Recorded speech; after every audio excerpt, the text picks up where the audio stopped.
What should you be prepared for as a buyer or a seller in the real estate market this spring in the Twin Cities? People always seem to want to move in the spring, and it really shows in the market right now.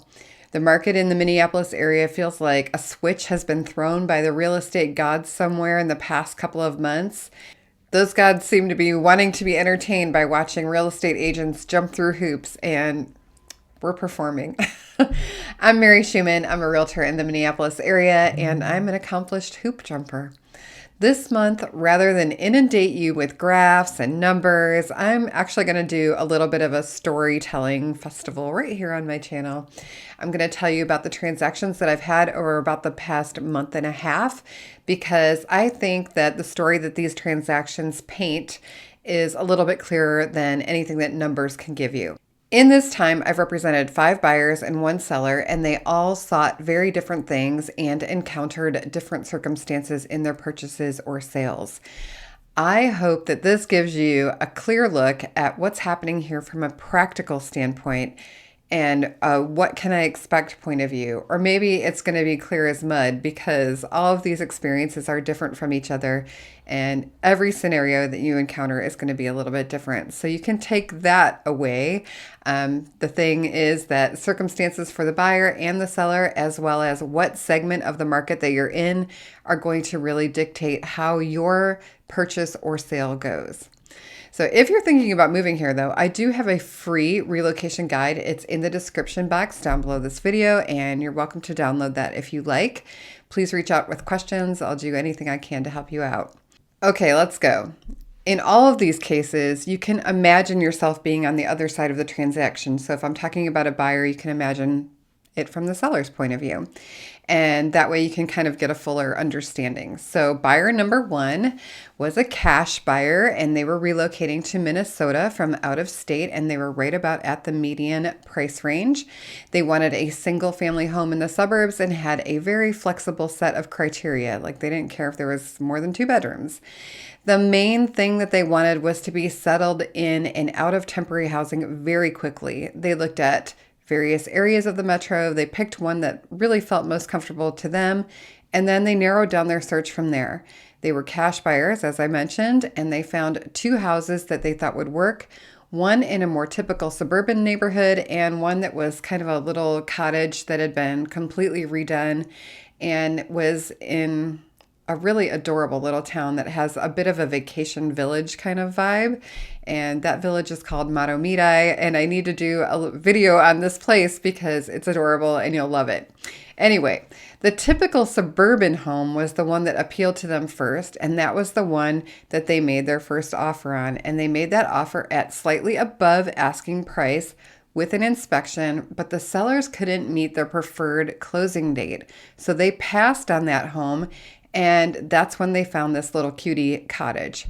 So they made an incredible offer on that home, well over asking, cash, quick close, but the seller chose to go with another offer because that other offer waived the inspection contingency.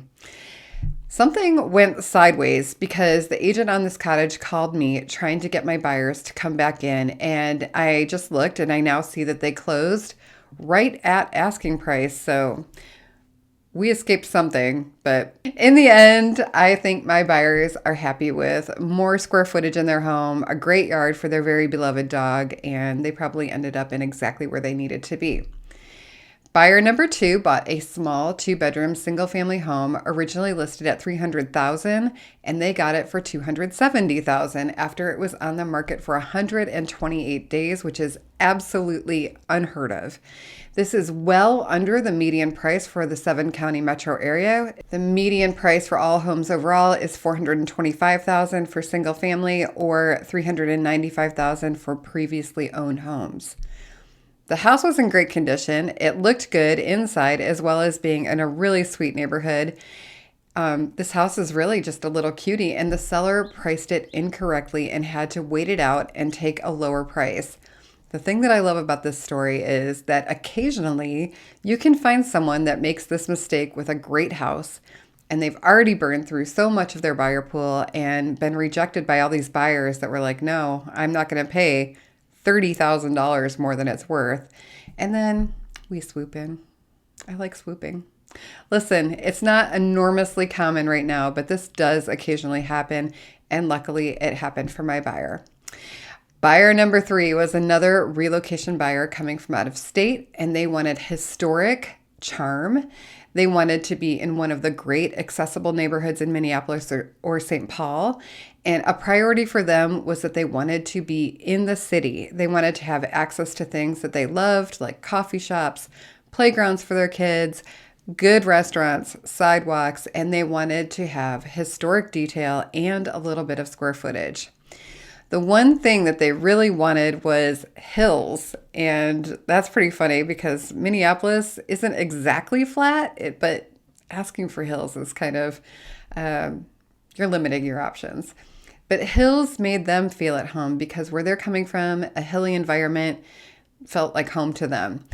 So we had to offer on 3 homes before getting an offer accepted, and the first home, with no hills, had 7 offers, and it was in a great neighborhood in St. Paul, a very beautiful home. They had listed this home at $675,000. We offered $700,000, and they closed at $735,000 cash. The second home we offered on was in the Fulton neighborhood in Minneapolis, which is a beautiful neighborhood, and it was a lovely home. It was really close to Lake Harriet, which is a desirable area to be in. Lots of restaurants nearby, no hills, but the house itself was really nice. The street did lack the charm of some of the other streets in the neighborhood, however. This house was listed at $695,000 and we offered $735,000, I believe. We did not get the house against the other 2 offers that were out there. The seller wanted a very quick closing and my buyers just didn't want to meet that criteria. But again, the agent came back to me afterward. They found a broken sewer line on the home inspection and the seller was resisting negotiating a fix. And like really, as if we want to buy a broken sewer line. So hard pass. Finally, on house number 3, I heard an agent in my office mention that he had a listing coming up in an area of Minneapolis called Tangletown. This area has hills. It was actually my buyer's number 1 pick for a neighborhood, but very little comes up in this area, particularly in the portion of it with winding streets and really hilly roads. All the houses in this area are unique. They border on Minnehaha Parkway, and it's just an absolutely magical place to live, and I can't even really describe it to you. I do have a video on it though. This is what is referred to as a pocket listing. It's not on the open market and the MLS, but it can be shown to agents within the brokerage with buyers that it may work for.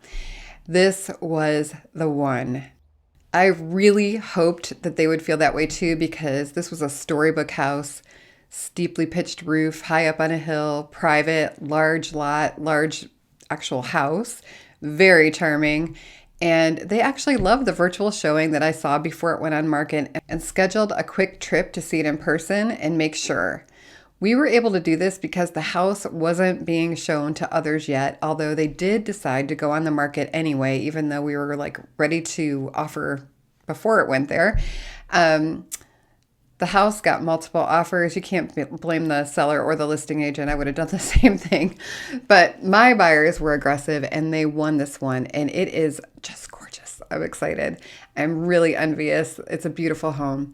They did have to offer significantly over the asking price, actually close to $100,000 over. And we did this with an escalation clause that increased their offer in steps over the offer that was higher than theirs, up to a limit that my buyers chose. When this happens, we do get a copy of the competing offer for verification, so we know they're not just, jacking up the price for no good reason. And the agent that had this listing is really smart. He has them fully inspected ahead of time, stages them beautifully, and they get results that way. No inspection contingency, great offers. Buyer number 4 was another relocation buyer, and this couple had to make 3 offers as well.